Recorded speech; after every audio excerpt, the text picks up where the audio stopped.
những cái câu hỏi mà những vị đạo hữu đã hỏi. Thì mong rằng là cái lần sau nếu mà chúng ta có một cái thời để mà hỏi đáp như vậy nữa thì mọi người có thể có những cái câu hỏi, chẳng hạn như là từ bây giờ tới lúc đó mọi người đang thực hành mà có cái gì đó khúc mắc hoặc là phân vân thì có thể ghi lại, ghi chú lại, và có thể là mong rằng những cái lần sau thì thầy có thể giải đáp những thắc mắc đó để mọi người có thể sáng tỏ hơn trên cái con đường thực hành của mình. Yeah. Even in the Dharmatara meditation center, this is not any talking about any religious. Okay? Not talking about any religious. It's just talking about the meditation and the understanding, the level of understanding. First, then we complete that, then later we can talk about some rituals or some practice, some daily practice of so and so Vajrayana, different sect. We can talk about that later. But first of all, this is to generate ourselves, yeah, to motivate ourselves. So that's why that we have now just recently have been create the Gadamatara Retreat Center. So anyone can welcome in it. So whoever wants to join, so anyone can come and have a member in that, and then all of in that group, in the member has been like a family, a caring family, yeah, towards each other, yeah, to understand each other, to share problems to each other, okay, and gather together and share your thoughts, share your feelings, and share your even a practice also. Yeah, time to time, gather together and then make some practice, make some activities. Because the love and compassion, when we talk about, usually the main source of the Buddha is the love and compassion. What is the compassion? Compassion is to generate from our mind. And what is the love? Love is we have to take it on our action, on our activities, daily activities, yeah, to how to share our feelings to others, how to share our love to others, love to beings. So that is called the genuine love. So that is called the activities.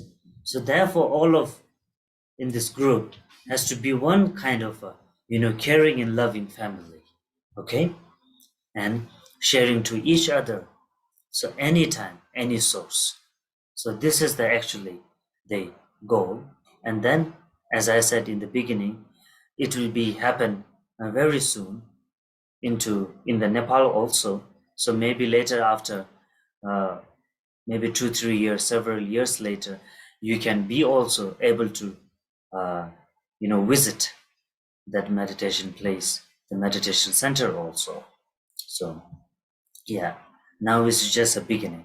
So and thank you very much. And yeah, for the next, now maybe for 50 days, up to the 50 days, I could not be able to see you up to the 50 days. Yeah, 50, we can say 60 days, because I'm going to my own monastery, which belongs from my 17th century. Yeah, so I'm just going to visit my main sect. So that's why I have to look after all these things. So I can only be able to see you after 2 months. So until that, do practice yourself. Yeah. And time to time, if you have any questions, any doubts, so you can leave a message to my, you can say my PA, yeah, personal assistants to Mr. Tsering Wangchuk. So time to time he can connect with me through a WeChat or through something like that. So he will connect with me. So whenever I have time, I will give your response through Mr. Tsering Wangchuk. Yeah. So do like this, and I wish you all the very best. And with this cargo today, the blessings, you may all have a very good protections from the protections of your daily life, and all from your all obstacles, and especially in the path of practice, you may be protect. Yeah, you may protect from the Guru Vajra Kilaya. Okay, and I cannot say my blessings because it's a Buddha's blessings, and it's also result of your own good karma. But my prayer towards all of you will be always and always towards you. Okay, my prayer is always on you. So take care of yourself, and we pray to meet you again and very soon with a very good health and with some new motivation. Yeah, with some new kind of a thoughts in our mind. Okay, I hope that, and I pray for that. So come on to all of you, and very good night, and once again Namo Ajidabad. Okay, and after that, yeah, really, and personally I would like to meet you again next time, I mean next year, in Vietnam. Yeah, definitely I will come to Vietnam, maybe after the December, maybe January, February, I'm not sure, but I will definitely come to see you all. So then we all comes together and see personally each other. Okay, so thank you very much for today. Namo Ajidabad. Dạ thưa là thầy nói rằng là ngay cả là trong đây thầy có thành lập một cái trung tâm thiền định là Gadamatara Meditation Center là cho các đệ tử ở Việt Nam. Thì ngay cả ở nơi đây á, thì ban đầu khi mà vào thì cũng chỉ là thiền định thôi, không có phân biệt tôn giáo, không phân biệt là thừa nào như thế nào, chỉ quan tâm tới vấn đề thiền định, an định tâm của mình. Và chỉ sau khi mà qua được cái quy trình gọi là thiền định đó, chúng ta đã thiền định rồi, chúng ta tìm lại được mình rồi, chúng ta an định tâm rồi, thì sau đó chúng ta mới bắt đầu nói tới những cái vấn đề như là những cái thực hành bổn tôn hàng ngày, hay là chúng ta thực hành những cái nghi lễ, những cái nghi thức vân vân, chỉ sau khi mà chúng ta đã thực hành thiền định rồi. Thì thầy nói là bất cứ ai mà mong muốn mà có thể tham gia thì đều có thể tham gia được, thì sẽ giống như là một gia đình, thì sẽ tất cả những cái vấn đề gì đó, từ vấn đề đời sống cho đến những vấn đề thực hành đều có thể chia sẻ với nhau, và có thể làm qua một thời gian thì có thể tụ họp lại với nhau, rồi đôi lúc có thể tụ họp với nhau để có thể cùng nhau hoạt động một cái hoạt động gì đó, hoặc thực hành chung với nhau. Bởi vì thầy nói rằng đối với lại Đức Phật cũng vậy, chúng ta phải có từ và bi, đó là tình yêu thương và lòng bi mẫn. Lòng bi mẫn là gì? Lòng bi mẫn là thứ mà chúng ta phát xuất trong tâm của chúng ta, nhưng mà trong tâm chúng ta thôi, nhưng mà chúng ta phải hiện thực hóa nó ra ngoài bằng tình yêu thương. Đó là thông qua những cái hoạt hạnh của chúng ta thì chúng ta sẽ hiện thực hóa được cái lòng bi mẫn thông qua những cái tình yêu thương rất là chân thành. Thì không chỉ ở Việt Nam, nhưng mà trong tương lai thì chắc 1-2 năm nữa thì thầy nói rằng là ở Nepal thầy cũng sẽ thầy đang khởi động cái dự án là một trung tâm nhập thất ở tại Nepal, thì gọi là Gadamatara Retreat Center ở tại Nepal. Thì chắc 1-2 năm nữa thì mọi người có thể qua để mà tham quan cũng như là nhập thất. Thì hoàn toàn thì cái trung tâm này là như là ai muốn qua, muốn vào đăng ký nhập thất hay là muốn vào thiền định thì thoải mái, không có một cái chi phí, không có một gì cả, hoàn toàn là thầy làm vì lợi lạc của chúng sinh, thì không có một cái chi phí gì cả. Thì sắp tới thì chắc cũng 60 ngày nữa, 2 tháng nữa thì mới có thể gặp lại nhau, bởi vì thầy sắp sửa thầy đi lo công việc ở tu viện chính của thầy, là tu viện mà từ tổ Lhakhang Rinpoche đời thứ nhất ở thế kỷ thứ 17, thì thầy sẽ về lại cái tu viện gốc của thầy, cái tu viện của cái nhánh truyền thừa gốc của thầy, và thầy sẽ lo những cái công việc ở đây. Thì trong khoảng thời gian này sẽ khó gặp nhau, thì mọi người cứ thực hành thật là tinh tấn, và nếu thắc mắc gì thì nếu được thì mọi người cứ gửi vô cho con, thì con sẽ có thể liên lạc với thầy qua WeChat hoặc là một vài cái cách thức nào đó để liên lạc với thầy ở nơi đó. Thì thông qua cái lễ cargo này thì thầy mong rằng là chúng ta có được cái sự bảo hộ rất là mạnh mẽ trong cả những đời sống thế tục lẫn trong những cái thực hành tâm linh của mình, từ đạo sư phẫn nộ Guru Trapokilaya, đạo sư phẫn nộ Phổ Ba, và những cái lời cầu chúc tốt lành của thầy sẽ luôn luôn ở cùng mọi người. Và mong rằng là sẽ gặp lại tất cả mọi người trong thật là mạnh khỏe, thật là tốt đẹp và có những cái sự chứng ngộ tuyệt vời sau này. Và có thể là nếu mà tất cả hội tụ thắng duyên thì có thể là thầy mong rằng là năm sau có thể là thầy sẽ gặp mọi người ở tại Việt Nam ạ. Dạ vâng ạ. And one last thing. What I believe the real practice.